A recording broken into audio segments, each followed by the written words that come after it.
Oui, d'abord, je rappelle que brève encyclopédie, c'est un oxymore. Une encyclopédie n'est jamais brève.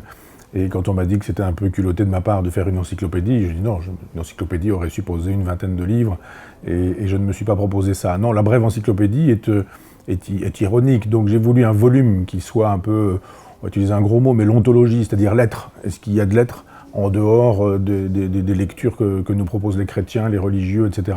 Réponse non, il n'y a pas d'être en dehors de ce qui est.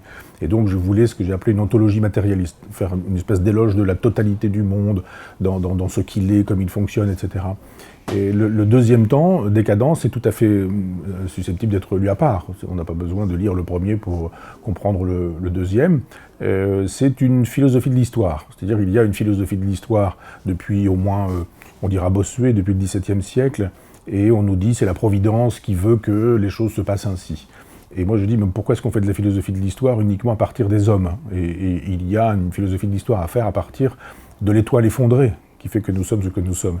Donc je raccroche les wagons avec Cosmos, et en disant, voilà, je ne fais que l'histoire du judéo-christianisme, qu'est-ce qui fait que, entre l'arrivée d'un personnage dont on dit qu'il est Jésus, jusqu'à Ben Laden, puisque c'est ma limite, encore que Ben Laden et les effets de Ben Laden, ça se termine avec l'égorgement du père Hamel à Saint-Étienne-du-Rouvray.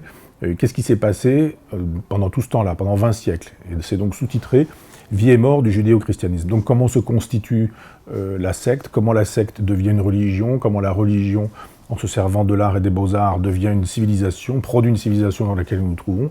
Et puis ça grimpe, évidemment, il y a un moment donné où ça culmine, puis ça descend et ça disparaît. Et il y a un moment donné où, effectivement, quand la raison est là, convoquée, pour qu'on puisse justifier Dieu et prouver Dieu, ça veut dire que si on a besoin de prouver, on n'est plus très sûr de l'existence de Dieu. Donc vers le XIIe, XIIIe siècle, ça commence un mouvement vers sa fin, la civilisation. Et il y a, évidemment, après je fais l'histoire de toutes ces choses-là jusqu'au nihilisme contemporain.